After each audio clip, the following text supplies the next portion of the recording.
بسم اللہ الرحمن الرحیم۔ اگر کوئی شخص فرض نماز کی پہلی رکعت میں سورہ ناس قل اعوذ برب الناس، جو قرآن پاک کی سب سے آخری اور لاسٹ کی سورہ ہے، اس کی تلاوت کر لی، تو دوسری رکعت میں وہ کون سی سورہ پڑھے گا اور اپنی نماز کو کیسے مکمل کرے گا؟ تو سب سے پہلے تو یہ سمجھ لیجئے کہ فرض نماز میں ترتیب کے ساتھ قرات کرنا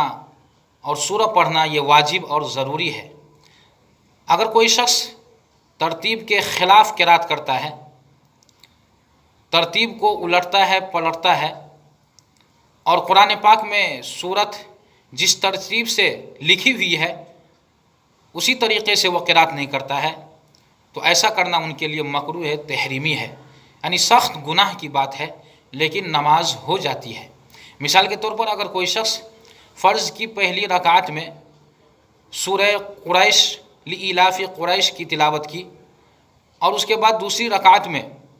سورہ فیل الم تر کیف فعل ربک باصحاب الفیل کی تلاوت کی، تو یہ ترتیب کو پلٹنا ہوا، ترتیب کے خلاف قرات کرنا ہوا۔ اس کو چاہیے تھا کہ سب سے پہلے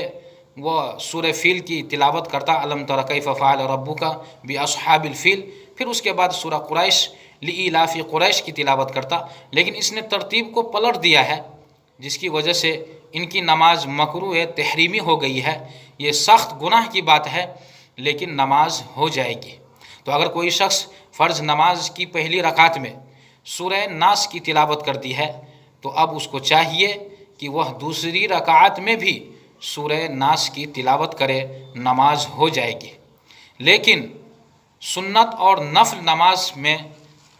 ترتیب کے ساتھ قرات کرنا یہ واجب اور ضروری نہیں ہے۔ اسی وجہ سے اگر کوئی شخص سنت اور نفل نماز کی پہلی رکعت میں سورہ ناس کی تلاوت کر لی،